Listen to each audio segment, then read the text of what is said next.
Welcome back to Track Talk, and it is now time to preview the Group 1 QE2 Cup for 2020. Over the 1,800 metres, it's worth $400,000. Let's take a look at the race card for this feature. Number 1 is Count of Monte Cristo. Benny Woodworth, jockey number 17, will be on board. The count this time around has drawn gate 9. 2, Arameo, bidding for a third Group 1 this year, Ruan Meyer in 12. 3 is Mr. Clint, John Powell on board in 11. 4 is Sun Marshall, Harry Kassam in 5. 5 is Top Knight, Vlad Jurek from gate 10. 6 Gold Strike, Jimmy Wong in gate number 8. And then we've got Minister Ryan Munger from 2. King Louis, last year's runner-up, No Scenario. Over the page there, Exceed Natural, 3 and 4 pence, Elite Incredible, Star Jack, and Maka Nani. It's quality all the way through in the QE2 Cup, but we can take a look back at the honour roll at some of the more recent winners, Josh. And well, it's been a race that has been won by some of the very best. And well, last year it was a Horse of the Year. Tech Collector was a Horse of the Year. Quetcher, what a star. It just, the list goes on and on. Yeah, absolutely. And Wild Geese, he was around those Pilato days, wasn't he? And he was a very good horse, and I remember him years ago. This race usually run over 2,000 metres. It's been 1,800 for the last 3 years. Personally, I would have preferred it at 2,000. I feel that the 2,000 metre trip, obviously the tradition, but 1,800 it is nowadays, and it was first a Group 1 in 2016. So yes, nice race, and well worth winning. First one back in 1992 by Southern Dancer, who won it all them years ago. Right, enough of what has been. Let's have a look at what could be. And could it, just could it be, Josh, the first Group 1 for this guy, Count of Monte Cristo? News this week, no Louis Beausolan. He failed in his appeal. Benny Woodworth gets the call-up. Yeah, and look, it's disappointing for Louis, and but good luck for Benny, isn't it? He's an old marvel. He's arguably one of our best weight for age horses here in Singapore. But it was good work here, Nick. But you could nearly go out on a limb that this might be his last chance at winning a Group 1 here in Singapore. If he's going to win it, it's got to be at weight for age, in my opinion. And he's going to go into a Singapore Cup where he's got to give horses 8 kilos. So he needs to strike here. He deserves a Group 1 too. So there he is involved. Arameo winning the raffles. Got a big finish. Can he turn that form around with Arameo?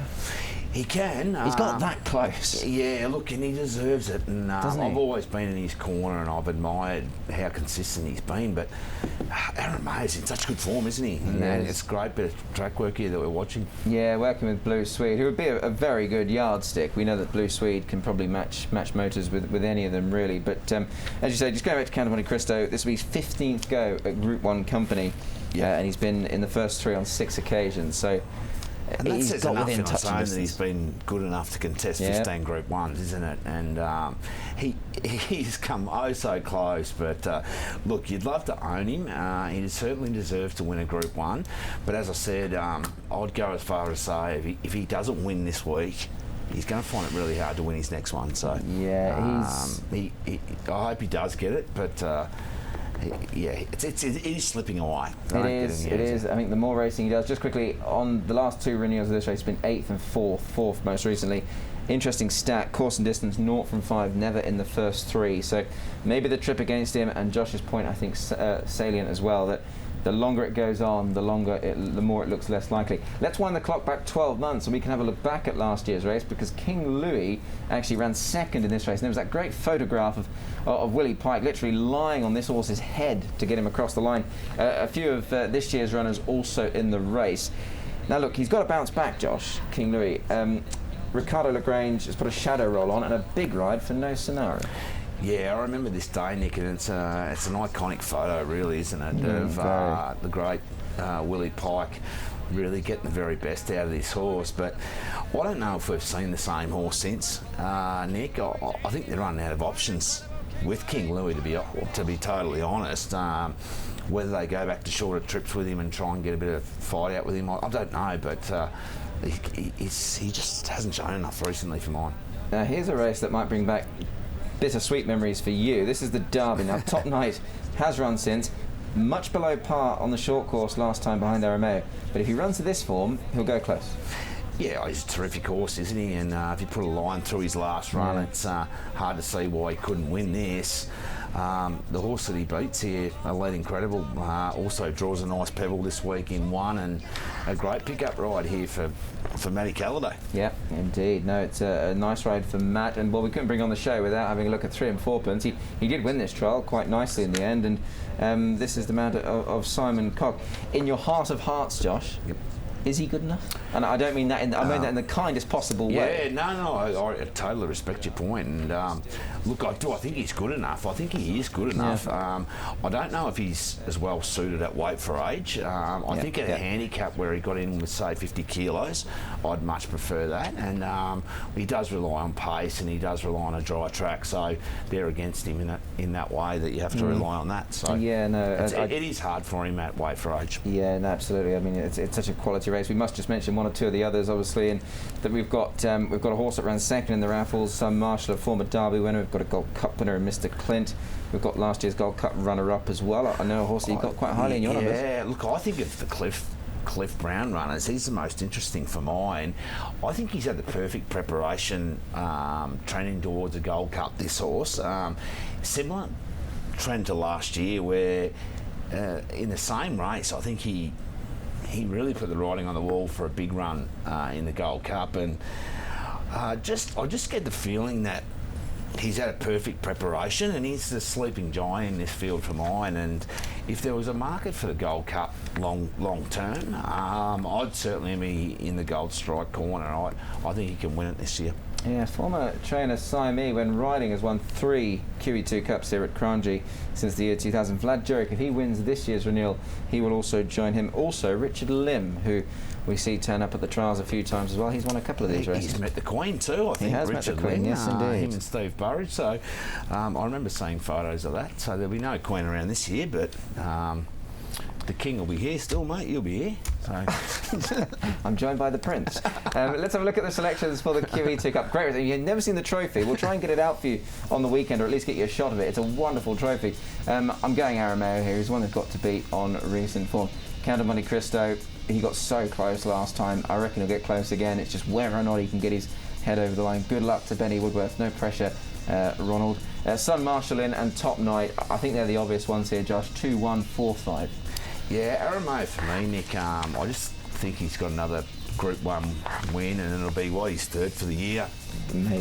He's had a great season, hasn't he? And I just love that track work. I think he can win this. I'll put Gold Strike in. I think he'll run a huge race, and he'll be the Gold Cup horse to follow out of it for mine. Count of Monte Cristo, he's hard to begrudge. If he wins, no one will be more happy for him than me. And Sun Marshall, he forgotten horse in some respects, isn't he? A Derby winner. He looks to have come back as good as ever. So I'd expect a big run from him as well. So 2, 6, 1 and 4, and could have missed a winner in there as well. Absolutely, not beyond the realms of possibility. And how good's the Gold Cup going to look now going forward? We've mentioned it umpteen times on this show, but there are certainly many horses going forward to it as well. So looking forward to the QE2 Cup this weekend. It's the next Group 1 in the calendar here at Singapore. The final race is the Race Ahead 2010 Stakes. Race Ahead was ridden by Olivier Passet for Bruce Marsh way back when. Let's look at the field. Glasgow's down in grade. We've got Mandrake and here, a recent winner. Vlad Jurek will ride.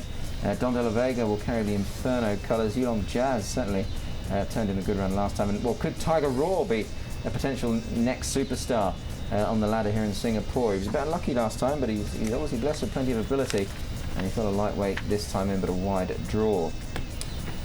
Well, we're going to start by having a look at Don De La Vega here, Josh, and for all those Bari Stable / Glen Wittenbury fans, they would have liked this run, and they might well, as they say, butter up again and perhaps side with him here. Yeah, look, I think he's better suited over 1,800 metres. This trip certainly suits, but he's a Don of old, and look, I like him. He's got a bit of character. Do you reckon he's mellowed out in his old age a bit? I don't know. He's a nice horse to just sort of have as a bit of a fan, isn't he? He gets out the back, and he's a bit of a character, and he kicks and carries on, and he can flash home and surprise them occasionally. So, yeah, he's hard to catch, though. He is, and he just gives him a bit of grief, doesn't he, in the preliminaries, but when he's good on a going day, he runs well. Here's Mandrake. I thought this was a nice win last time. Nice horse, I think, this one. Yeah, absolutely, and I think he's probably a horse to follow next year. Yeah. I think there was absolutely no fluke that he won this, and I really like the way that he attacked the line, Nick, and the distance is going to pose no problems. And again, I think this time next year he could be running in better races. Do you know, it's funny you say that, because here's his track. It looks as if it's Mick Lockett there at the controls. He goes along quite strongly too. The horse does it well.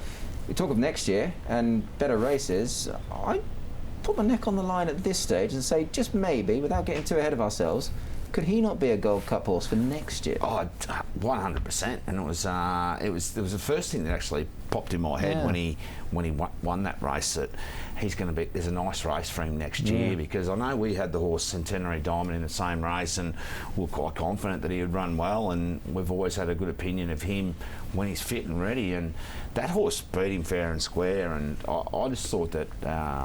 Next season, with these horses that come from overseas, they're always better. So he's a horse to follow. He certainly is. I like Mandrake going forward. Let's have a look at Yulong Jazz. This was a big run from him last time. Had the likes of Bree Fire, Global Kid, and Iron Champ, who's the second EA behind him. This was $1,177. He won't be that price this time around. No, not at all. And again, I think he's a horse that would have benefited from this run. I think they probably thought that he was always aimed at something a little bit further. So, yeah, I'm respecting this horse. I think if there's a bit of rain around, he'd be even better. But he went through the line strongly there. He's not without ability, because he's been running at in good level in Ireland. His last run there was over a mile and a half, and he was fourth by Giuseppe Garibaldi. Here's Tiger Raw. This is the horse for me in the last. Lightweight, progressive. Now look, how unlucky is he here? He's caught on heels, and he's had to switch around them, and he's lost a lot of ground there. Yeah, I for one just picking myself up off the kitchen floor now watching this. Try calling the race. Yeah, look, I was a big fan of this horse on this occasion in this race. To be beaten by Overcoming, no disrespect, he should have beaten him. Yes, agree fully. There he is working with Marika. There he is on the outside. He's still a colt, this horse, and well, the maiden form, Josh, has been frank, because Day Approach came out and hacked up last week. You would have seen that, and you know, last time out, arguably, I agree with you. I think he should have won through no one's fault but traffic. Yeah, that's right. It can happen, and he's still got inexperience on his side, and that was probably the reason that I worked around him in this. But talent-wise, absolutely, he's up to his eyeballs. But he does rely on luck, and he does get back, and we often see with these horses that. With them, when they've got that pattern, they can lose races when they shouldn't, and it happens time and time again. It certainly does. Let's have a look at the selections. Josh will elaborate on his top pick very shortly. I do like him as well, down in grade though, Glasgow. Tiger Raw for me over Mandrake, so I've gone 12 over 5. I've thrown Don in as well, Don de la Vega, and number 1 Glasgow goes in there, 12, 5, 9 and 1. Yeah, I've taken a bit of a outside punt here on Glasgow. I just think that he's had 2 trials here, and he gets into Class 4 where he's got a record of 1 from 1. He's a very dangerous horse, this guy. I think he's trialled well enough, and the fact that John Power's going on here, there'll be a good pace in this, and if they go along quickly and he gets free running here on the long course, he can really let down with a big run. And while he's got a few issues, his best is more than good enough, and I think he can swamp them here. So Glasgow to beat Mandrake, Global Kid, and Yulong Jazz. Yes, nice race to conclude. I'm going with my special race 9, number 7 Circuit Mission. My value, race 5, number 9 King Zooster. My special is Special Ops. I just think with the addition of Vlad going on, he's the best bet on the card for mine. And Glasgow's the value, I think, back into Class 4 for all the reasons that we mentioned. So race 2, number 3 is the best, and race 11, number 1 has the value. Yes, let's have a look at Larry Furley's best. He's gone race 7, number 9, Big Heart. And interesting, any eagle-eyed viewer on last year's preview would have noticed that he tipped up a certain Tigers. And I think, Josh, they may have not done too badly on the weekend. Oh, no, they did, Nick. Just for the, I'm not sure Cliff Brown would have liked to watch this, but yeah. I'll tell you what we do. We'll have some tweets first. Yep. Just a couple of tweets of the week coming up, obviously, regarding Inferno. This one from Pete Toomey. Inferno smoked Singapore's best sprinters in the Lion City Cup. That he did, and also Shireen Wu was on as well from Hong Kong. And She simply put Inferno. Too good. Different league. Talking of league and different class, the Tigers. Yeah, well, we're raining again, Nick. Most Geelong supporters are blaming the rain, but all I've got to say to that is Should we get a better view of this scarf, by the way? We are the reigning premiers again, so you can do what you like. Do you wear that in Singapore? You can do what you like with that, but no, look, it was a highlight of the last couple of weeks for mine, and we didn't go into it as favourites, so it was extra special, and go Tigers. Well done to Josh, well done to the Tigers, and hopefully you'll find a few winners with us this weekend. If you've enjoyed the show, hope you can join us on Saturday for more Group 1 racing. From all the Track Talk team, goodbye.